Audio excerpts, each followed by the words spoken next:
Assalamualaikum warahmatullahi wabarakatuh. Nama saya Mutiara Salsabila, NPM 22010200027, kelas D Administrasi Publik, Universitas Muhammadiyah Jakarta. Di sini saya membuat video untuk memenuhi tugas mata kuliah saya, yaitu pengantar ilmu politik, dosen pengampu, dokteranda, Endang Sulastri, MSI. Berikut videonya.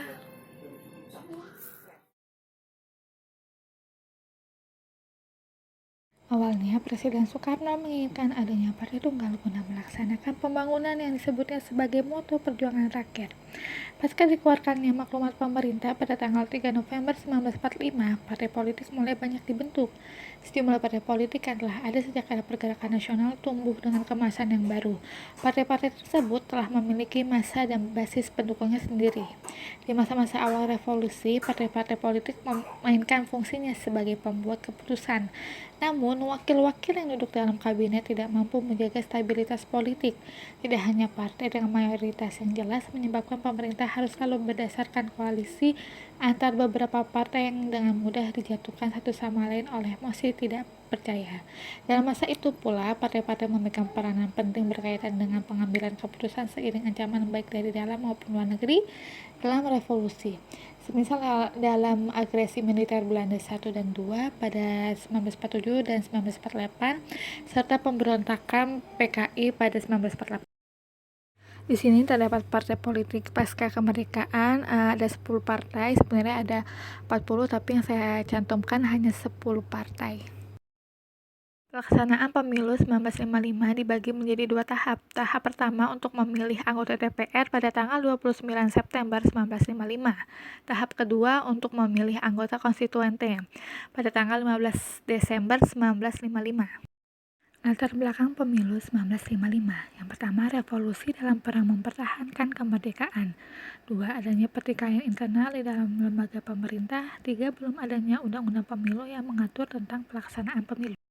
Terdapat 4 partai politik yang memiliki peran penting dari pasca kemerdekaan hingga pemilu 1955. Yang pertama, Partai Nasional Indonesia, didirikan pada tanggal 4 Juli 1927.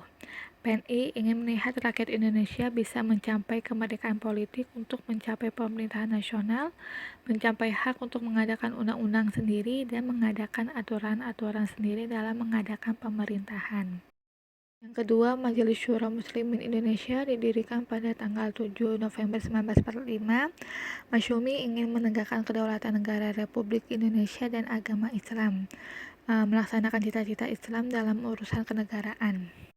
Masyumi merupakan satu-satunya organisasi yang dalam masa rezim Jepang dibolehkan mengadakan kegiatan sosial setelah memanfaatkan kesempatan tersebut untuk berorganisasi secara efektif. Yang ketiga, Nahdlatul Ulama, didirikan pada tanggal 31 Januari 1926. NU memiliki rasa tanggung jawab yang besar dari para ulama akan kemudian serta keluhuran agama Islam. Rasa tanggung jawab yang besar dari para ulama sebagai pemimpin umat dan penerus perjuangan pahlawan Islam.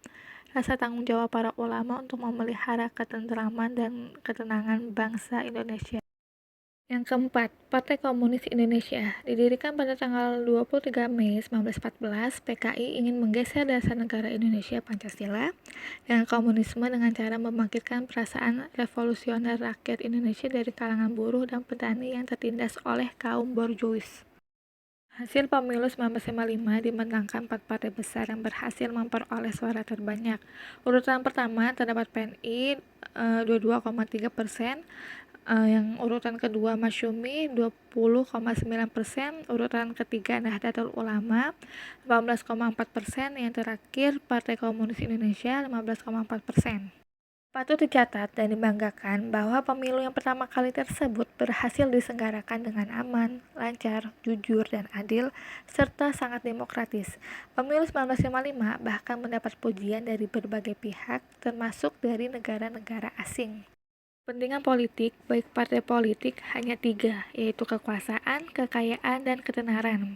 Bisa dikatakan, partai politik, baik lama maupun baru, tidak lagi memiliki ideologi. Untuk menang dalam pemilu, tidak sedikit parpol mengusung calon hanya dari aspek popularitas daripada kualitasnya.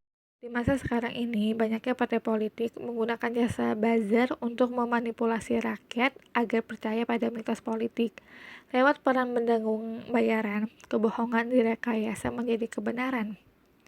Apalagi partai politik sekarang, mereka lihai memainkan kata-kata, bahkan memonopoli bahasa untuk kepentingan politik. Kunjungan ke tokoh agama yang berpengaruh pun menjadi panggung indah bagi partai politik untuk menjaga image dan mendapatkan dukungan. Bagi mereka, adalah suatu keuntungan bila dicitrakan sebagai sosok atau partai politik yang alim, religius, dan baik di mata rakyat.